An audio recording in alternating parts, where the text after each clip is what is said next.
CFA करूं कि MBA करूं, दोनों करूं या कुछ भी ना करूं? क्या आप भी इसी सवाल से परेशान हो?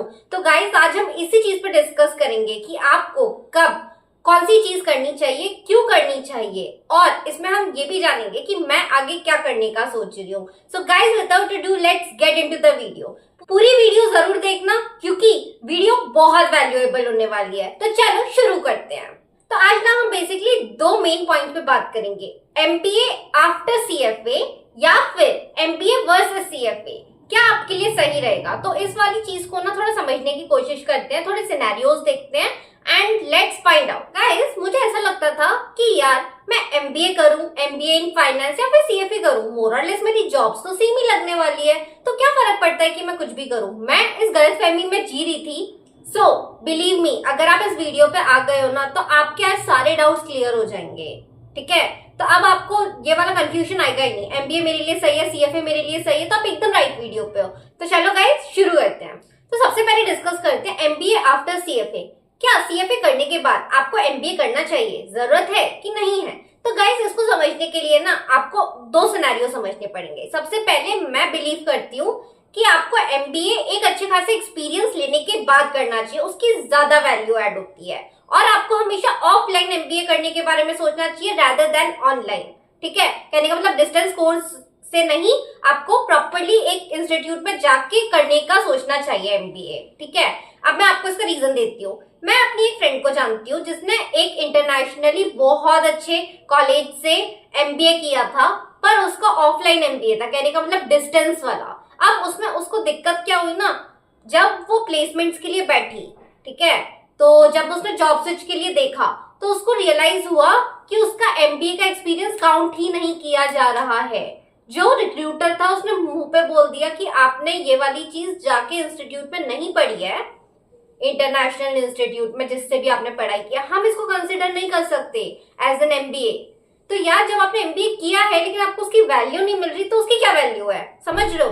तो एक चीज मेरे को ऐसा पर्सनली फील होता है, करना है अगर आपको एमबीए ना तो नाम के लिए करना है तो ठीक है यार, ऑफलाइन कर लेते हैं बहुत सारे लोग। कहने का मतलब ऑफलाइन से मेरा डिस्टेंस कोर्स है, ठीक है, डिस्टेंस लर्निंग वाला। और अगर आपको लिटरली एक्सपीरियंस चाहिए, सच्ची में चीजें सीखनी है, तो ये करना तो आपको यार एकदम स्टूडेंट फेज में और जाके कॉलेज में ही करना चाहिए। ठीक है, तो मेरा कहने का मतलब है ऑफलाइन एमबीए करना चाहिए हमको रादर देन ऑनलाइन एमबीए। ठीक है, पहली चीज मेरे को ये क्लियर करनी थी। सेकेंडली अब क्वेश्चन आता है कि आपको एमबीए सीएफए करने के बाद कब सोचना चाहिए। क्या देखो, हम अज्यूम करते हैं आपने सीएफए के second level third level clear कर लिए हैं और फिर उसके बाद आपने जॉब ढूंढी और आपको जो भी जॉब मिली आपने उसे एक्सेप्ट कर लिया। हो सकता है कि आपको पोर्टफोलियो एनालिस्ट की मिल गई होगी, इक्विटी रिसर्च एनालिस्ट की मिल गई होगी, ऑपरेशंस एनालिस्ट की मिल गई होगी, फाइनेंशियल एनालिस्ट की मिल गई होगी, बिजनेस एनालिस्ट की मिल गई होगी। लेट से आपको इनमें से किसी की भी जॉब मिली और आपने एक्सेप्ट कर ली और आपने काम किया।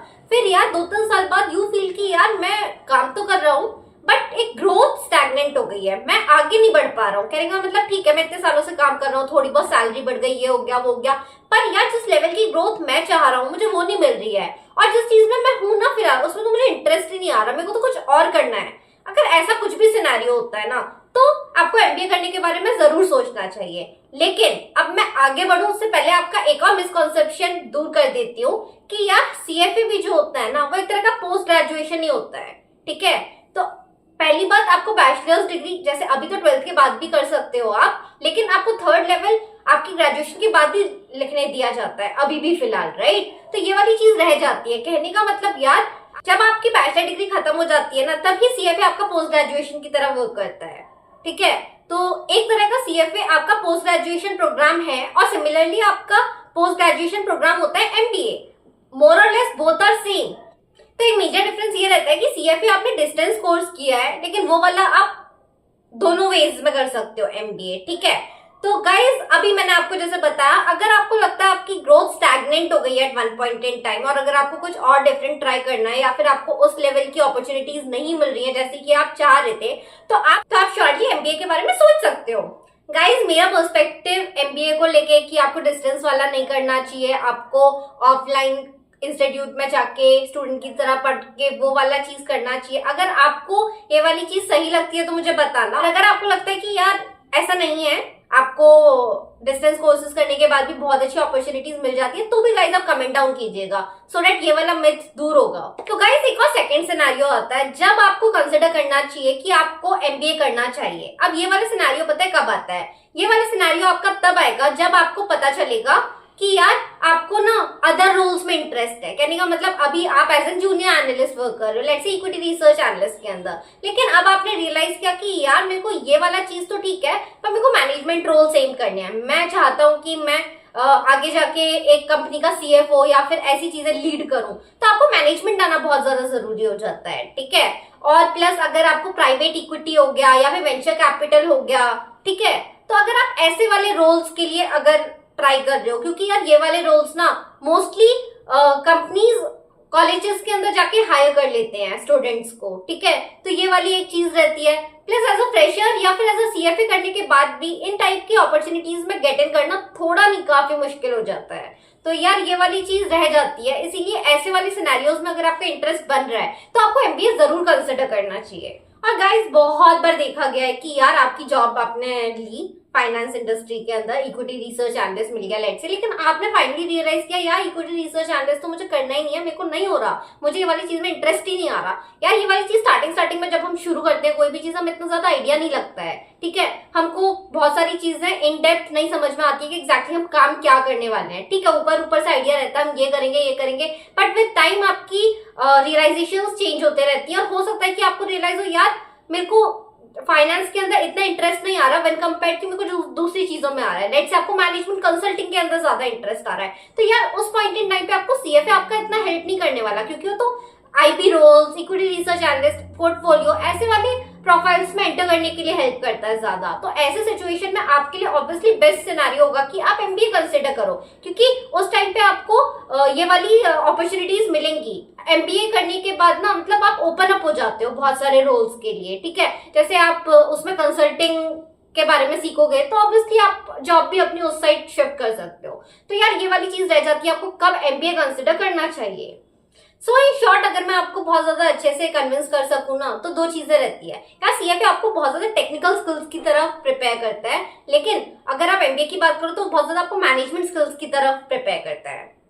सो गाइस अभी हमने डिस्कस कर लिया कि CFA after MBA, sorry MBA after CFA, ठीक है।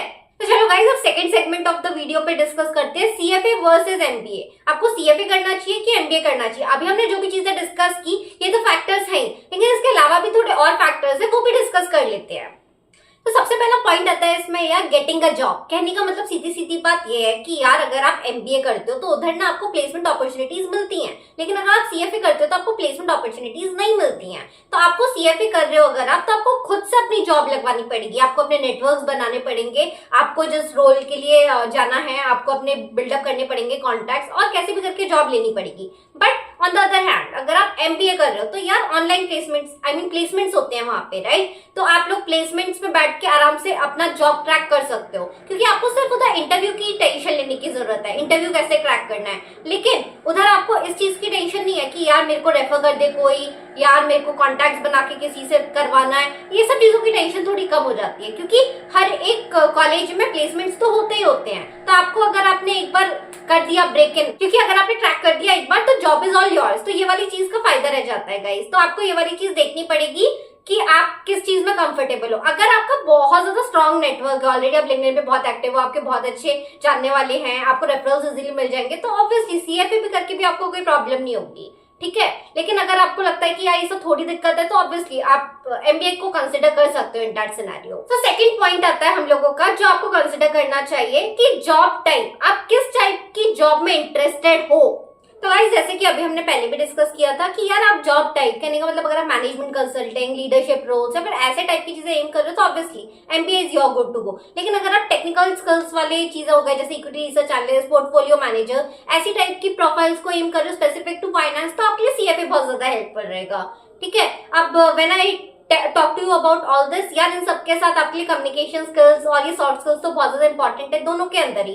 अगर आपके अंदर ये वाली चीज नहीं है तो आप एक अच्छे सीएफए कभी नहीं बन सकते और ना ही आप एक बहुत अच्छे लीडर कभी बन पाओगे, राइट। तो ये स्किल्स तो ऐसी है कि आपको आनी ही आनी चाहिए। और यार हम लोगों को कुछ भी कर लो, नेटवर्क्स भी अपने दोनों ही स्ट्रीम्स के अंदर बहुत ज्यादा बनाने की जरूरत है, ठीक है। अगर आपको कॉलेज का प्लेसमेंट मिल गया, एक बार तो मिल गया, लेकिन हर बार थोड़ी मिलता है, आपको फिर आगे आपके नेटवर्क से लेके जाएंगे, तो फिर यार ये वाली चीज भी रह जाती है। तो गाइज अब मैं अपने बारे में बात करती हूँ। तो गाइज एज यू नो मेरे को 5 इयर्स ऑफ एक्सपीरियंस है ऑलरेडी ऑपरेशंस के अंदर, और मैं सीएफए लेवल 1 क्लियर कर चुकी हूँ। मैं लेवल 2 भी करूंगी थोड़े टाइम में, अभी मेरे साथ चीजें ठीक नहीं बैठ रही, जैसी बैठेगी मैं लेवल 2 की प्रिपरेशंस भी करूंगी। और फिर जैसे ही मेरा लेवल 2 भी क्लियर हो जाएगा, या फिर नहीं भी होगा, क्योंकि मैं कैसे भी इक्विटी रिसर्च एनालिस्ट का चैलेंज ले रही हूँ। एक बार मेरा इक्विटी रिसर्च एनालिस्ट का चैलेंज खत्म होता है and I think I am market ready, मैं इंटरव्यूज देना शुरू करूंगी, और अगर मेरे को इक्विटी रिसर्च एनालिस्ट के अंदर रोल मिल जाता है, I am gonna pick it up. और फिर उसके बाद मैं देखूंगी कि चीजें कैसी चल रही है, मैं स्टैग्नेंट फील कर रही हूँ कि नहीं कर रही हूँ, और जैसे मेरे सिनेरियोज आगे चलते हुए दिखेंगे मेरे को, मैं उस हिसाब से आगे देखूंगी कि मुझे क्या करना है। अगर मेरे को लगता है आगे जाके कि यार may be this is not something, मैं स्टैग्नेंट फील कर रही हूँ, या फिर और भी कुछ भी मेरे को आगे जाके कुछ भी फील हुआ, तब मैं सोचूंगी एमबीए करने के बारे में, but not as of now. So yes guys, I hope this video was useful. अगर वीडियो अच्छी लगी हो तो अभी के अभी कमेंट कर दीजिए गाइज, लाइक कर दीजिए, और मेरा इक्विटी रिसर्च सीरीज जरूर जरूर जरूर फॉलो कर लो अगर आप इक्विटी रिसर्च एनालिस्ट बनने का सोच रहे हो। वी आर ऑन डे 12, अभी हमने डे 12 खत्म किया है, डे 13 की तरफ हम बढ़ेंगे। तो guys it's really a very good series, जहाँ पे मैं डेली कुछ ना कुछ पढ़ती हूँ इस चीज से रिलेटेड, उस चीज के अंदर ब्रेक इन करने के लिए, और मैं आपको बताती हूँ। So guys do follow it along. I will see you guys in the next video, till then take care, bye.